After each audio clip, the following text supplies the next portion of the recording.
de la République démocratique du Congo. Je prie le protocole de bien vouloir accompagner son Excellence.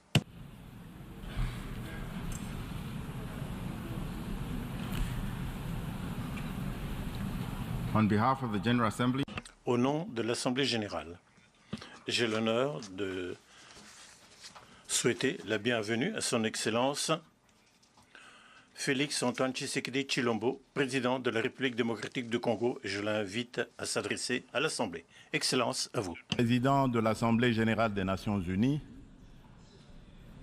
Excellences, Mesdames et Messieurs les chefs d'État et de gouvernement, Monsieur le secrétaire général des Nations unies, Mesdames et Messieurs les chefs de délégation,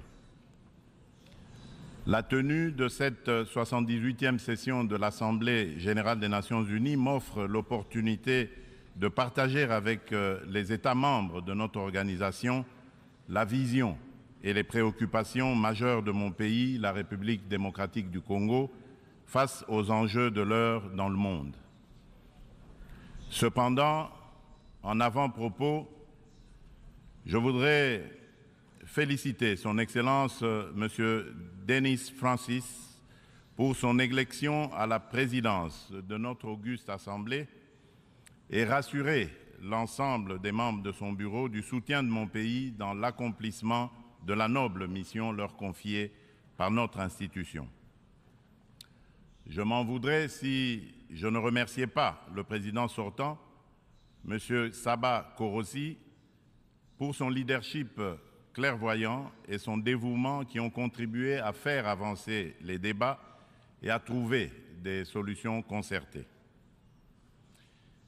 Mes remerciements s'adressent également à M. Antonio Guterres, secrétaire général des Nations unies, pour son engagement actif et permanent en faveur de la paix et la sécurité internationale. Monsieur le Président, pendant que se tient ici à New York cette session, le peuple marocain n'a pas encore fini de pleurer ses victimes ni guéri ses plaies par suite des puissants tremblements de terre survenus dans la nuit de vendredi 8 au samedi 9 septembre en cours, causant la mort de plus de 3000 Marocains, en blessant au moins 5000 et détruisant plusieurs villes et localités du royaume.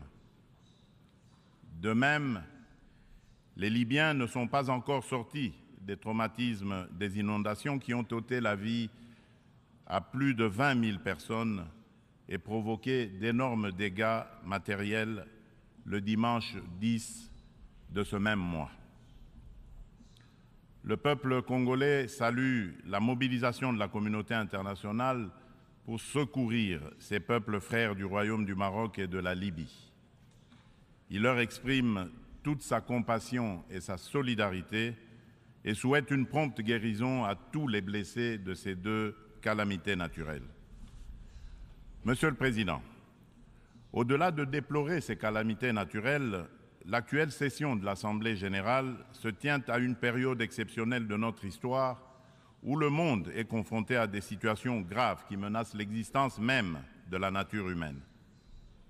À la guerre en Ukraine qui entraîne la crise alimentaire, marquée par une flambée des prix et une pénurie de denrées de première nécessité, s'ajoute l'aggravation des effets du réchauffement climatique, des conflits armés qui continuent à faire rage ci et là. Ces crises qui se renforcent mutuellement mettent au défi le système multilatéral et la coopération internationale. Or, maintenir la paix et la sécurité internationale, garantir la justice et les droits humains, favoriser le progrès social, instaurer les meilleures conditions de vie, sont en effet des vœux unanimes et intemporels de tous les peuples du monde qui doivent par conséquent demeurer au centre de notre action collective suivant une approche réellement multilatérale et inclusive. Nous sommes interpellés à travailler ensemble en vue de répondre à ces défis qui sont de portée existentielle. C'est pour cette raison fondamentale que je salue la pertinence du thème central annuel de cette session, intitulé « Rétablir la confiance et raviver la solidarité mondiale, accélérer l'action menée pour réaliser le programme 2030 et les objectifs de développement durable en faveur de la paix, de la prospérité, du progrès et de la durabilité pour tous. »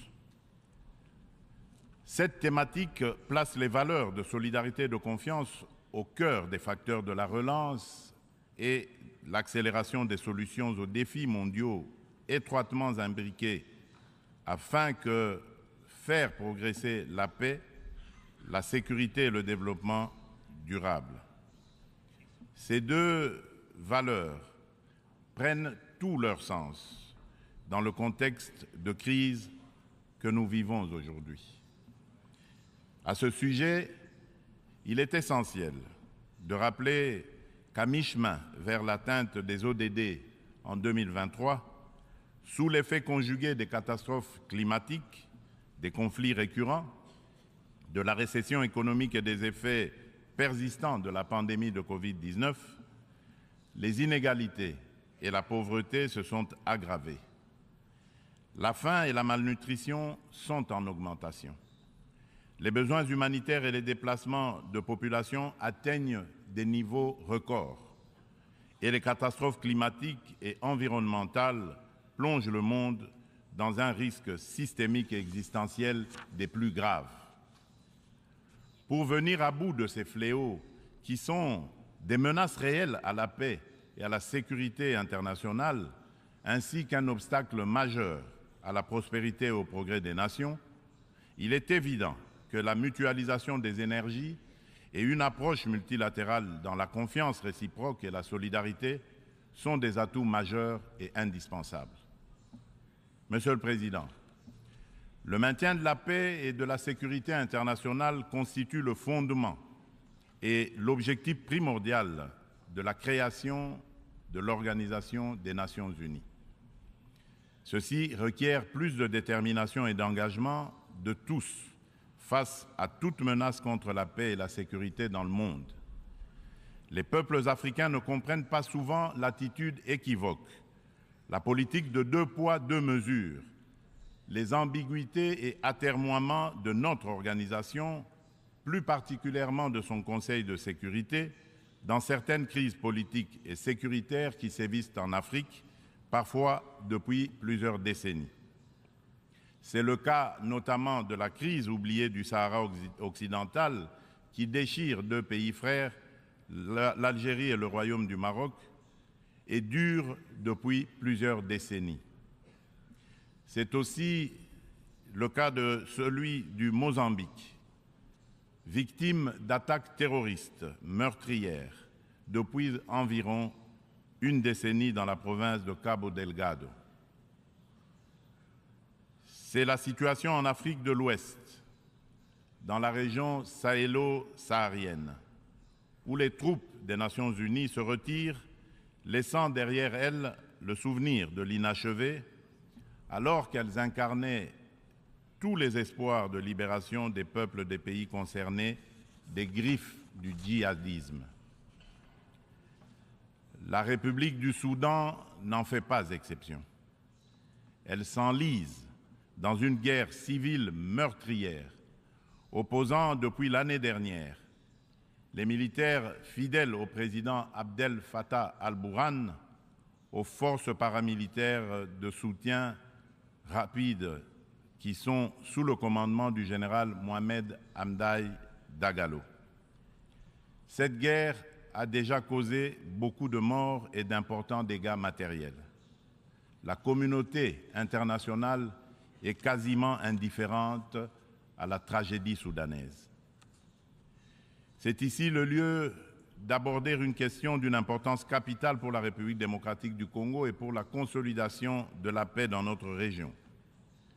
Il s'agit du retrait de la mission de l'Organisation des Nations Unies pour la stabilisation en République démocratique du Congo, la MONUSCO en sigle, de notre territoire.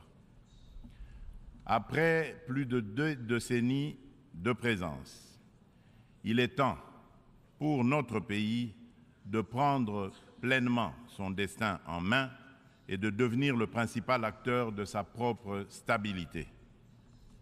Nous sommes reconnaissants envers la communauté internationale et les Nations Unies pour leur soutien et leur partenariat, mais nous sommes également conscients que le retrait progressif de la MONUSCO est une étape nécessaire pour consolider le progrès que nous avons déjà réalisé. Cependant, il est à déplorer que les missions de maintien de la paix déployées sous une forme ou sous une autre depuis 25 ans en République démocratique du Congo n'aient pas réussi à faire face aux rébellions et conflits armés qui déchirent ce pays et la région des Grands Lacs, ni à protéger les populations civiles.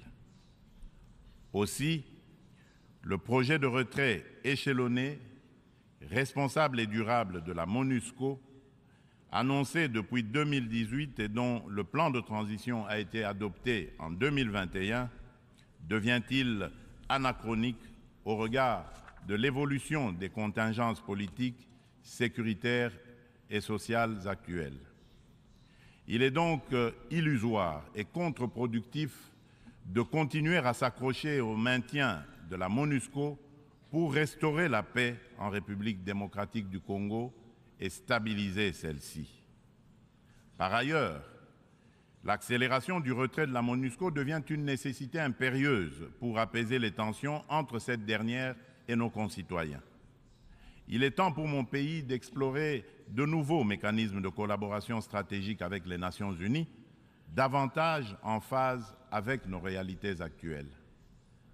C'est pourquoi, en ma qualité de garant constitutionnel de l'intégrité territoriale, de la souveraineté et de l'indépendance de mon pays, de la bonne tenue de notre nation ainsi que du bien-être de mes concitoyens, j'ai instruit le gouvernement de la République d'entamer des discussions avec les autorités onusiennes pour un retrait accéléré de la MONUSCO de la République démocratique du Congo, en ramenant le début de ce retrait progressif de décembre 2024 à décembre 2023.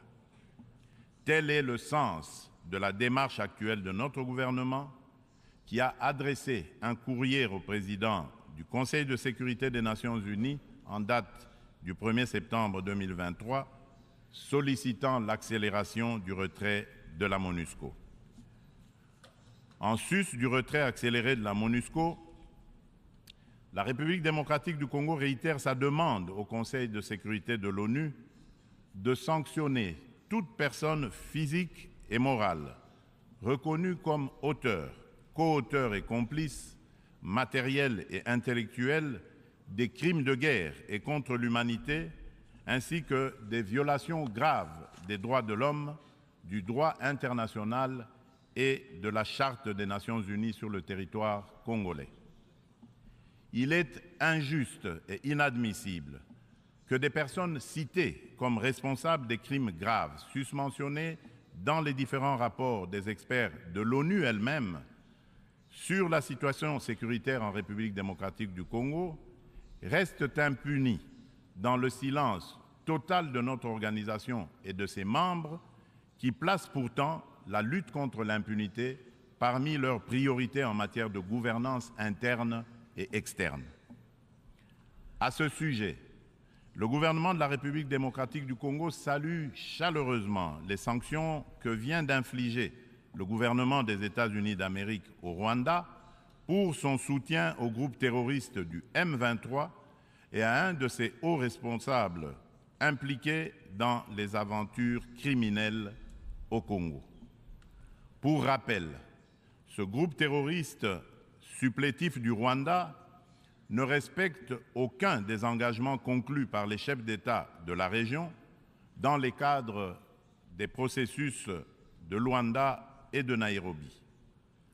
En effet, non seulement ils n'ont pas quitté les positions conquises, mais ils continuent à massacrer nos populations civiles et refusent le précantonnement et le cantonnement, exigeant un dialogue qui ne leur sera jamais accordé. La République démocratique du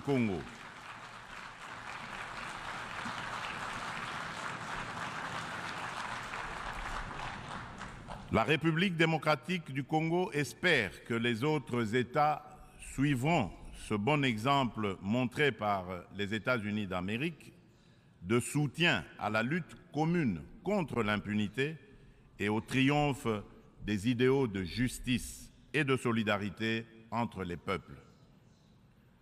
Le gouvernement congolais attend de la prochaine réunion du Conseil de sécurité qu'il accorde une attention toute particulière à sa requête et qu'il soit constructif dans la gestion du processus délicat et laborieux de paix dans notre pays. Monsieur le Président, un autre défi qui préoccupe au plus haut point toutes les nations du monde est celui du réchauffement de notre planète. Point n'est encore besoin de rappeler que l'augmentation de la température depuis quelques décennies affecte la vie de toute l'humanité et nous préoccupe tous.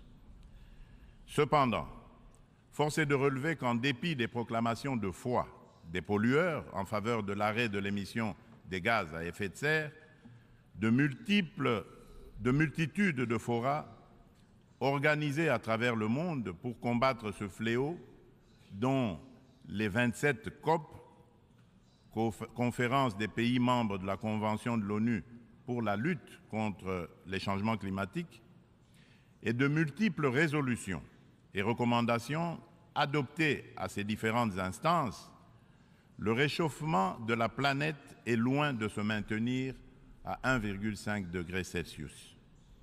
Bien au contraire, à la COP 27 tenue à Sharm el-Sheikh, en Égypte cette année, des inquiétudes se sont manifestées sur une tendance à la hausse de cette température. Ce constat peu rassurant appelle sans doute à la revisitation de nos approches et des politiques adoptées.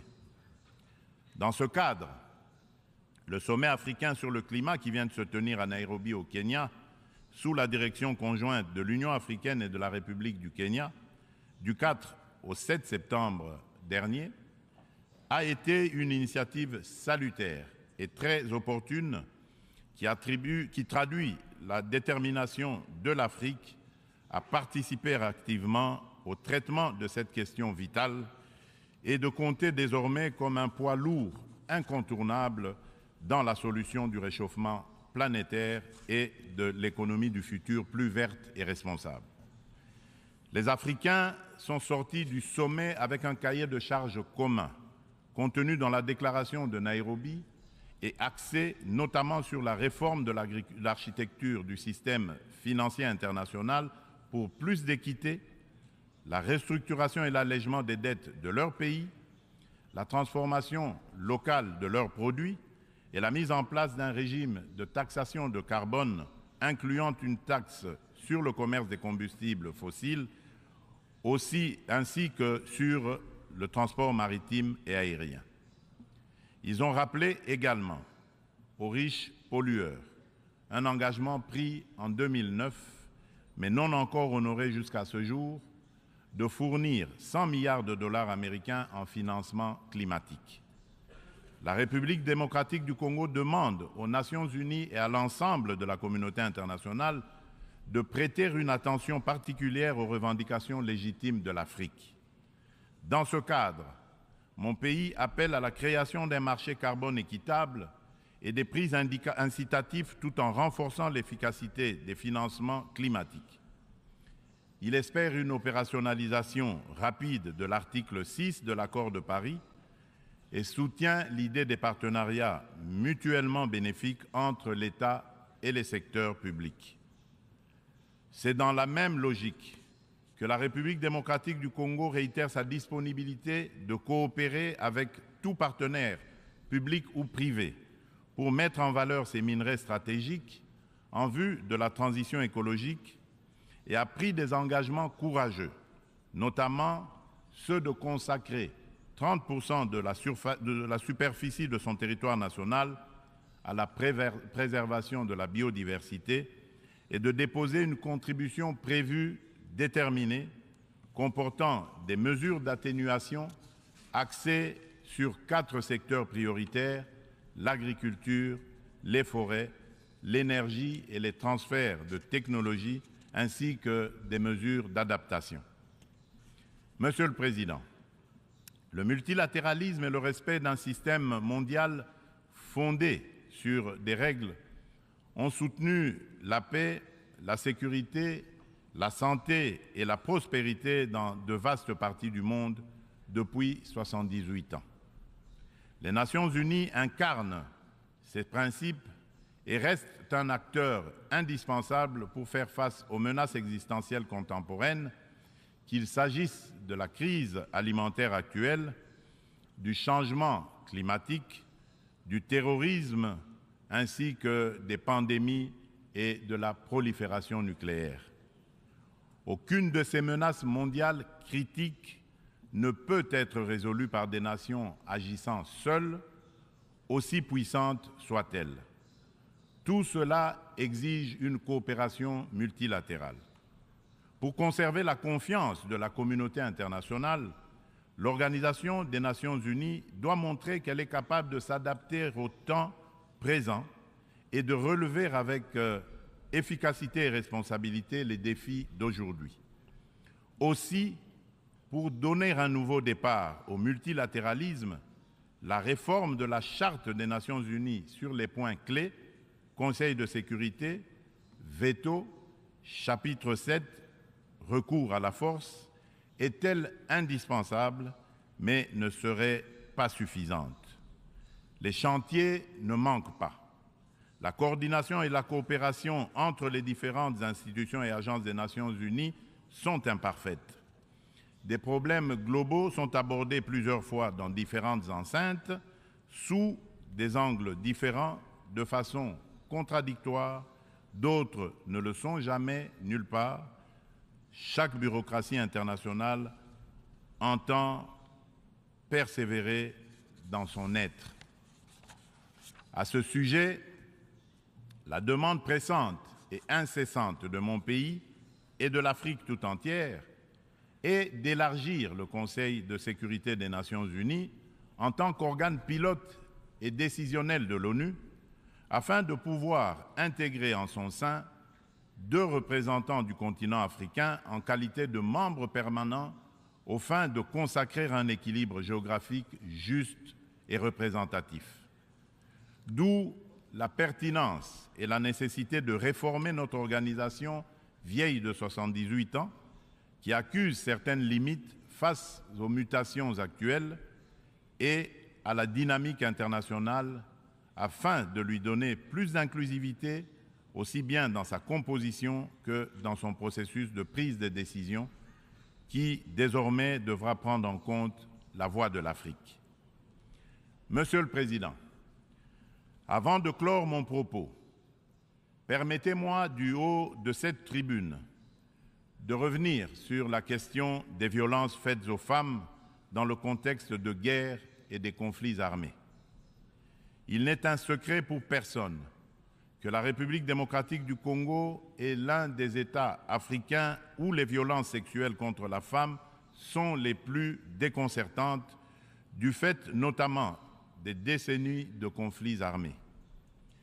Afin de soulager les souffrances des femmes victimes des violences liées au conflit et de réparer, un tant soit peu, le préjudice leur causé, mon pays a mis en place des mécanismes institutionnels spécifiques. Il s'agit notamment du Fonds national des réparations des victimes des violences sexuelles liées au conflit et des victimes des crimes contre la paix et la sécurité de l'humanité, le FONAREV, créé en décembre 2022. Dans le prolongement de ces initiatives de protection et de promotion de la femme, la République démocratique du Congo s'emploie inlassablement à changer le regard des hommes sur les femmes, notamment en bannissant les structures sociétales qui créent des barrières à l'épanouissement de la femme, ainsi que les dynamiques de pouvoir qui sous-tendent les relations hommes-femmes. En effet, les compétences et les ressources données aux femmes ne suffisent pas à elles seules pour changer leurs conditions. Il est indispensable, en plus, de changer les dynamiques sociales au sein des couples, des familles et des communautés. C'est tout le sens du projet de promotion de la masculinité positive que j'avais initié depuis le début de mon mandat à la tête de l'Union africaine.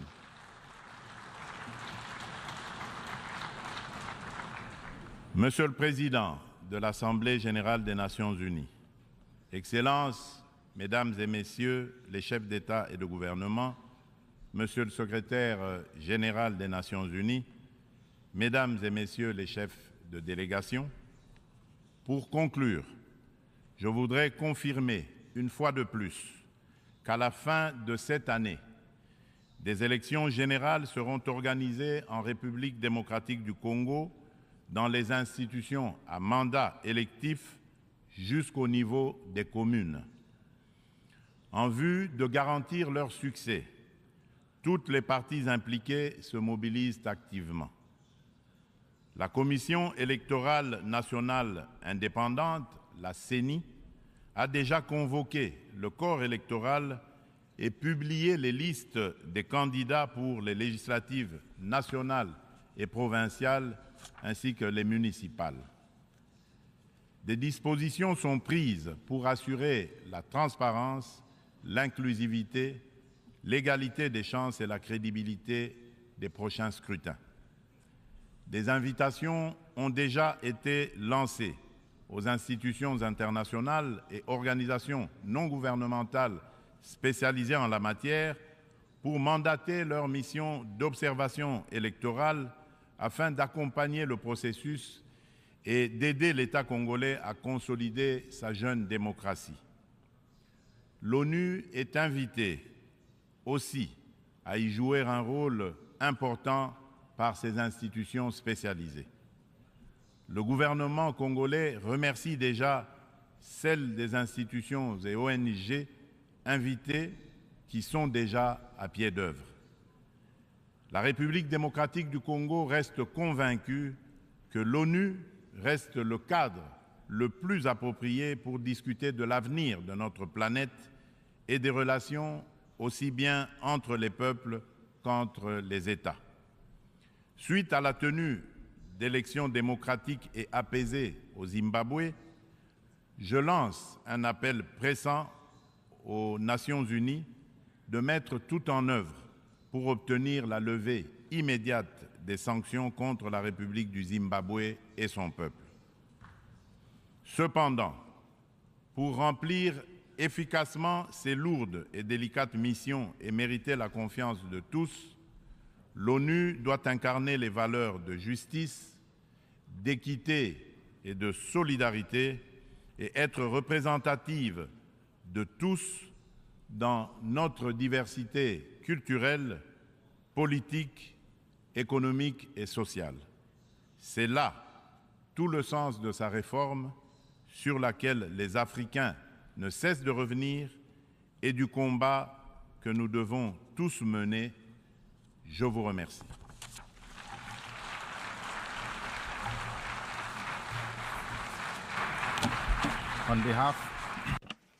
Au nom de l'Assemblée, je tiens à remercier le président de la République démocratique du Congo de l'allocution qu'il vient de prononcer. Je prie le protocole de bien vouloir. L'Assemblée va entendre une allocution de Sa Majesté